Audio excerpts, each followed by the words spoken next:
Assalamualaikum warahmatullahi wabarakatuh. Dalam hubungan antara hamba dengan Allah, seringkali terjadi pengotoran-pengotoran di dalam hati. Umumnya, pengotoran di hati tersebut tidak disengaja oleh kita, tidak disadari dan tidak diketahui oleh kita. Dari itulah, maka kita harus mewaspadai hati kita.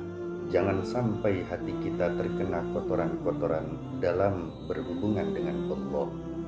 Salah satu yang terkait dalam hubungan antara kita dengan Allah, yaitu masalah pemberian dari Allah Subhanahu wa Ta'ala kepada kita. Di dalam Allah memberikan pemberian-pemberiannya kepada kita, haruslah di hati kita itu dalam menerima pemberian dari Allah, sifatnya bukan pemberian kepemilikan, tetapi pemberian hak guna dari sesuatu itu. Oleh karena itu, dalam kita menerima pemberian-pemberian Allah, di hati kita yang ada adalah aku diberi hak guna sesuatu oleh Allah, bukan aku diberi sesuatu oleh Allah. Sebab kalau aku diberi sesuatu oleh Allah, dikhawatirkan pengertian diberi sesuatu oleh Allah, di hati kita itu memiliki sesuatu yang telah diberikan oleh Allah tersebut. Allah mustahil memberikan kepemilikan dari Allah kepada hambanya, karena hamba itu tidak akan mungkin mampu untuk diberikan kepemilikan terhadap sesuatu. Sebab sesuatu yang Allah berikan kepada hamba itu harus diperhatikan, memerlukan kebutuhan-kebutuhan, dan hamba tidak mungkin bisa memenuhi kebutuhan-kebutuhan dari sesuatu itu. Oleh karena itulah, maka di dalam Allah memberikan sesuatu kepada hamba, pemberian itu sifatnya bukanlah kepemilikan, tetapi Allah hanya memberikan hak guna dari sesuatu itu kepada hambanya.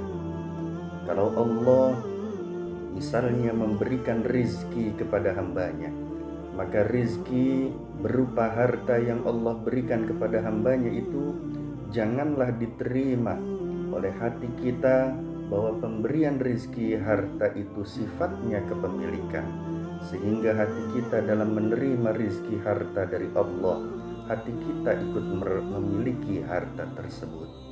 Kalau hati kita ikut memiliki harta itu dan hati kita merasa bahwa pemberian yang Allah berikan kepada kita adalah pemberian kepemilikan, maka itu adalah pengotoran di dalam hati. Karena Allah memberikan harta kepada kita itu bukan kepemilikannya, tapi hak guna pakainya. Allah dalam memberikan sesuatu kepada kita, tentu sesuatu yang diberikan itu bukan cuma harta. Allah juga memberikan mata, memberikan telinga, anggota tubuh yang lainnya, anak, harta, jabatan, dan yang lainnya. Maka kita tidak mampu untuk memenuhi kebutuhan-kebutuhan itu semua. Mata kita itu milik Allah, telinga kita milik Allah, panca indera kita milik Allah, jasmani kita milik Allah, hati kita milik Allah. Tapi kita hanya diberikan oleh Allah, yaitu hak guna dari semuanya itu. Hak guna mata yang Allah berikan kepada kita, kita berhak menggunakan kegunaan mata itu. Kita berhak menggunakan kegunaan telinga itu untuk mendengarkan sesuatu. Kita berhak menggunakan hati kita itu. Maka itu semua yang diberikan oleh Allah adalah hak guna dari pemberian-pemberian itu. Kalau seandainya kita dalam menerima pemberian dari Allah apa saja, dan kalau kita menerimanya dan dianggap oleh hati kita yaitu pemberian kepemilikan, maka Allah memberikan kepemilikannya kepada kita, dan itu adalah kekotoran hati. maka hati kita akhirnya ikut memiliki dari pemberian-pemberian Allah itu. Itu kotoran hati yang tidak disadari, yaitu kita telah merebut hak milik Allah Ta'ala. Allah Subhanahu wa Ta'ala berfirman di dalam surah Al-Baqarah ayat 284. A'udzu billahi minasyaitonir rajim. Lillahi ma fis samawati wa ma fil ardh. Kepunyaan Allah segala apa yang ada di langit dan di bumi. Pada surah Al-Baqarah ayat ke-284 ini diawali dengan kata lillah. Lillah berarti kepunyaan Allah. Dan kalau kata lillah didudukkan pada posisi yang pertama di dalam ayat, maka mengandung makna yang khusus. Maka pengertian lillahi ma fis samawati wa ma fil ardh, yaitu hanya milik Allah saja. Artinya hanya milik Allah semua yang ada di langit dan di bumi. Maka jikalau misalnya kita ini diberikan sesuatu yang banyak oleh Allah, diberikan harta oleh Allah, diberikan ilmu oleh Allah, diberikan berbagai macam hal oleh Allah, maka hati kita itu di dalam menerima pemberian Allah bukan menyikapi dengan kepemilikan, tapi sikapilah dengan hak guna dari pemberian Allah itu. Maka hati akan berkata, aku tetap tidak memiliki apa-apa karena semua adalah milik Allah.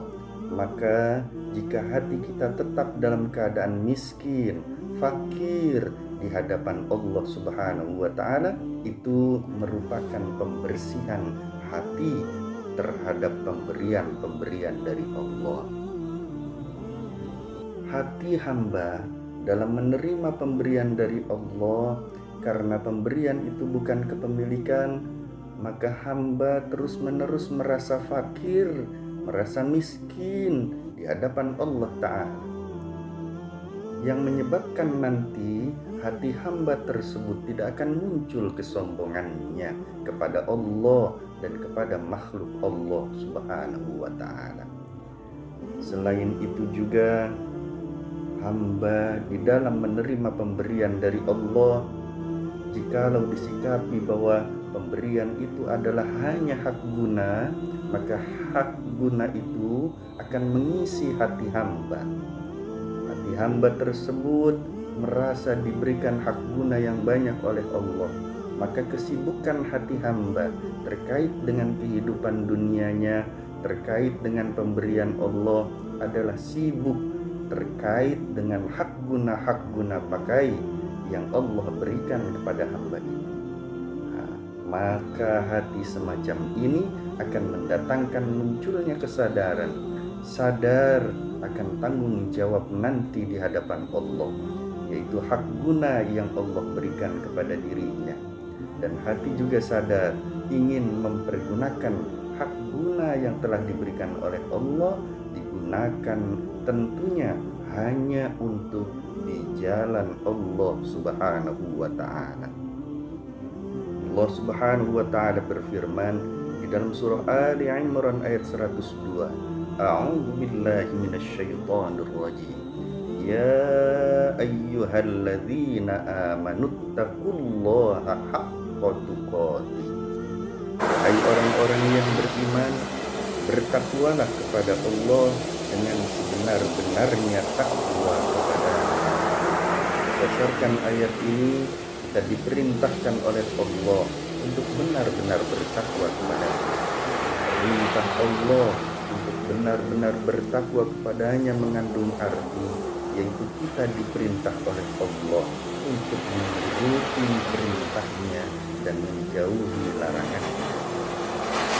Maksud dari menuruti perintahnya dan menjauhi larangannya adalah perintah Allah itu semata-mata agar hak guna yang telah Allah berikan kepada kita digunakan untuk menuruti perintahnya dan menjauhi larangannya.